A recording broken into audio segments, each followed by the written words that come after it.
Today on Time About the Movies, is this whole review that you're about to see really happening, or is it a dream? Well, there's only one way to find out.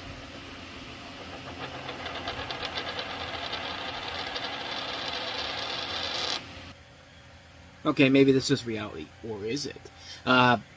We're taking a look at Christopher Nolan's Inception. I apologize for making you have to sit through that, but we've got Inception here, the new film from Christopher Nolan, his first film after The Dark Knight, but we also have a film I'm starting to realize is very similar to Inception when you really think about it, in some ways, at least with the trailer that I have here.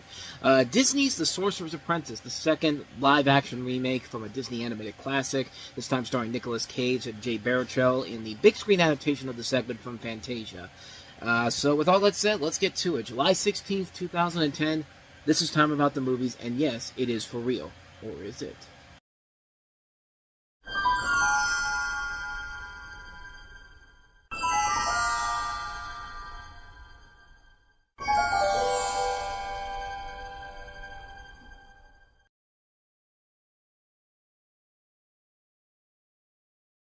I mean, what more can you say after that? Welcome to Time About the Movies, and two big movies today as we look at the two films of July 16, 2010. None bigger than Christopher Nolan's long-anticipated follow-up to The Dark Knight, and that is Inception, in which we have Leonardo DiCaprio starring as Dom Cobb, a thief who enters the dreams of people to steal ideas from them. The things he's done has cost him a lot of things, most notably his children and his dead wife, played by Marion Cotillard. A man named Solito, played by Ken Watanabe, comes in and tells him he wants to put an idea inside a man named Robert Fisher, played by Cillian Murphy, and with the help of Cobb's team, including Arthur, played by Joseph Gordon-Levitt, a college student named Aradane, played by Ellen Page, an architect named Nash, played by Lucas Haas, and a forger named Eames, played by Tom Hardy. They must put the idea in his mind before it's too late.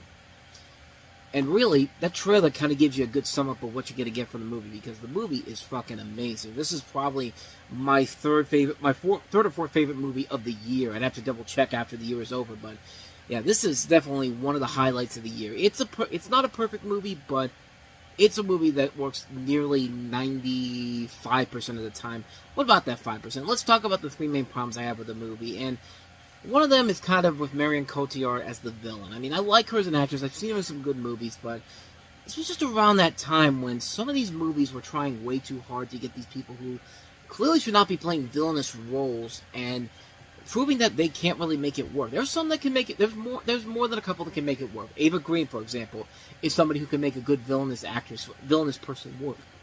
Excuse me. Sorry about that. Ava Green is somebody who could play a villainous role and make it work. Marion Cotillard is somebody that I just didn't feel like really fit the mold as the villain. I mean, they did this not once but twice in Christopher Nolan movies, because he's also kind of a villain in The Dark Knight Rises that comes out after this, and I just didn't feel like her performance in this as the antagonist really didn't work all that well. Not to say she's bad here. She's okay, but it's just kind of like when she has to play the villain, it just didn't work for me. To the quick character development of Ellen Page's character. I know they have to move the story along, but when they introduce her, they don't even give us a minute to really get to know the character. They just kind of throw her in there, and like we're supposed to already know who she is. I mean, this isn't like when Aaron Eckhart or, Maggie Gyllenhaal gets introduced in The Dark Knight because they're playing characters that we know about. We don't know anything about this character per se. That scene in the trailer is literally the first time we see her. It's just like I don't want to see a long scene in particular, but you could have had it a little bit longer than that. I mean, then again, it could have been worse. They could have done it like the flower shop scene in The Room, where Tommy Wiseau goes in there. It's just like, just goes on this long, continuous dialogue tribe, and just like, nobody has any time to take a break or anything. It's just like, yeah, can I have a dozen red roses, please? Oh, hi, Johnny, I didn't know you were there. Here you go, that's me. Hi, here's some money, keep the change. Hi, doggy, you're my favorite customer. Thanks a lot, bye. Like, at least they didn't do that in particular, and the biggest problem I have with the movie is the ending. Not even for the last shot of the movie with the totem, but in the end when everybody's waking up from all 4 or 5 different dreams. Like, some people have died, some people have decided to stay in the dream, then all of a sudden everybody's on the plane alive, and I'm wondering to myself, what the hell happened? Didn't one of those guys say if you die in Inception, you die for real?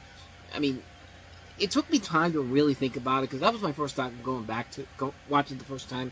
But then when I went back to it, I still felt like that there was still something missing there. Like, it just didn't feel like I don't know, the way they ended the mission overall kind of was lacking in general. It's a cool looking sequence, everybody waking up through all these different forms of the dream and all that, but I just didn't feel like they really had a good motivation towards the end of how to finish that up there. But again, that's only some of the stuff I didn't like about the movie, but there is a lot I did like. The acting is great overall. I mean, Leonardo DiCaprio, Joseph Gordon-Levitt, Tom Hardy, Ellen Page, Ken Watanabe, Cillian Murphy, Marion Cotillard. I mean, the standouts in here are Gordon-Levitt and Tom Hardy. I mean, this is the movie that really shows that both of them are on their way to great careers, especially Tom Hardy. Look at what he's done since then.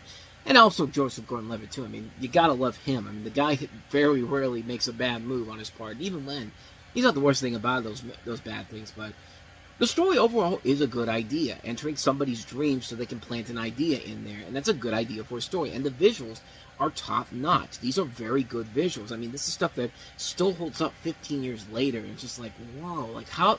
Like, you would think it would have gotten old by by now, but no, 15 years later, that shit still holds up big time. And yeah, it would have been interesting if they shot this in 3D, because, you know, this was part of that big 3D trend in general. I'm actually kind of surprised we haven't gotten some real bad post-production 3D, which is probably why they didn't do it. They probably didn't do it because they were already shooting the film, and, you know, they didn't know how good post-production 3D was going to be, so Christopher Nolan probably went, yeah, we'll steer away from that. Actually, come to think of it, I don't think he's ever done a 3D movie. I don't know if Interstellar counts as a 3D film.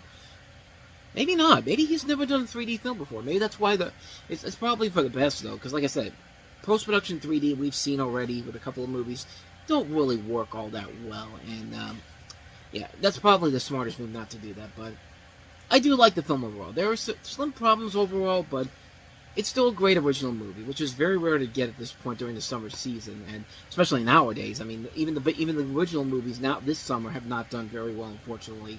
Seriously, go see Elio if you have not seen that already. But Christopher Nolan delivers another winner, man. I mean, this is like The Prestige. It's a movie that makes you think and gives you a good, entertaining movie with a lot of good talent all across the board. I mean, it's a really damn good movie. This is right up there with Christopher Nolan's best movies. It's easily one of the best movies of the year. And again, another movie that should have won the Best Picture and not named The King's Speech.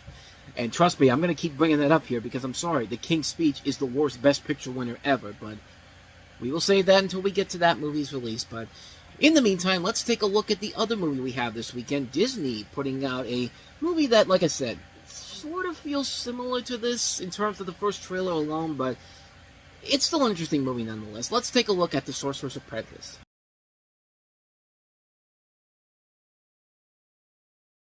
So that trailer gives you a little bit of the fun ideas that can be done with this movie, but this one didn't really do the best business in general. But then again, when you're opening up on the same weekend as Inception, and like I said, it's a movie that literally looks like Disney's trying to copy the movie that's going to be the big hit before it even comes out.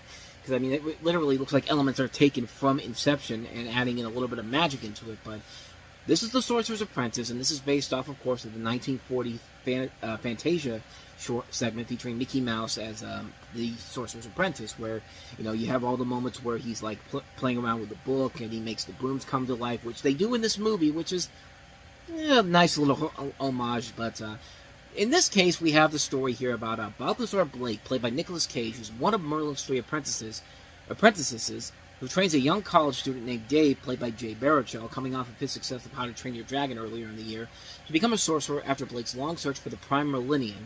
They have to avoid another one of Merlin's apprentices who has turned evil, played by Alfred Molina, second time we've seen him in a Jerry Bruckheimer production this summer, after Prince of Persia, who wants to find a Grimhold holding both the third apprentice, played by Monica Bellucci, and the evil sorceress, played by Alice Cree. The latter in which Horvath wants to unleash on present-day New York to raise the evil sorceress back from the dead and destroy all humanity. And I think the main problem with the movie from the get-go is the first 5 minutes, which feel really unnecessary since the scenes could have been added in different parts of the movie to move the story along better. But other than that, though, I didn't hate the movie. I thought it was actually kind of fun. Back then when I saw it, I thought it was kind of fun. And even when I watched it again recently for the video I did about the best Disney live-action remakes, ranking the best and worst ones, I didn't think it was that bad of a movie in general. In fact, I thought it was overall a good, fun summer movie in general. I thought Nicolas Cage was pretty good in this. He actually was having a nice comeback year with this and Kick-Ass. I thought Alfred Molina was pretty good as the villain in here. Jay Baruchel is fine here, but he does get annoying pretty fast. I mean, this is pretty much what everyone thought he was going to be like when he was in How to Train Your Dragon. I feel like putting this out just after How to Train Your Dragon kind of hurt in the long run for him. You got Teresa Palmer and Monica Bellucci.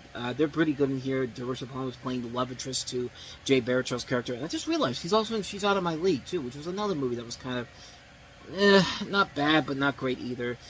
The only person I really thought was really annoying was Toby Kebbell as Drake Stone. And he's kind of like playing the apprentice to the villain of the movie, which, yeah, right away, he gets on your nerves so quickly. And it's just like, he gets annoying on the levels of Drop Dead Fred, Rick Mayall's character in that movie. I mean, that's how bad he really is.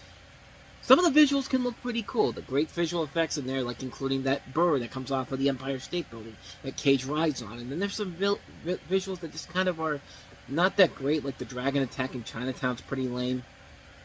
And even that callback with the brooms and the dancing sequence there. A lot of people really hated that scene, but I never really minded it. Back then, I was just kind of like, I thought it was pretty good. And even now, it's just kind of like, it's not the best, but it's not the worst. It reminds me of the Pink Elephant Pink Elephant's homage in Dumbo, Tim Burton's Dumbo, which most people kind of were okay with, but at the same time, a lot of people were just kind of like, this is really lame. But for what it was, I thought it worked overall. And it's just a mixed bag of a movie. It's a fun film. It kind of reminded me of a much better Percy Jackson and the Olympians, but overall, it's an okay movie. Nicolas Cage, I thought, was pretty good, and the visuals were kind of a mixed bag, as was Jay Baruchel, but it's not a great movie, but it's not a bad movie either. Mixed opinion, but more leaning towards a positive than a negative, so take that for what you will.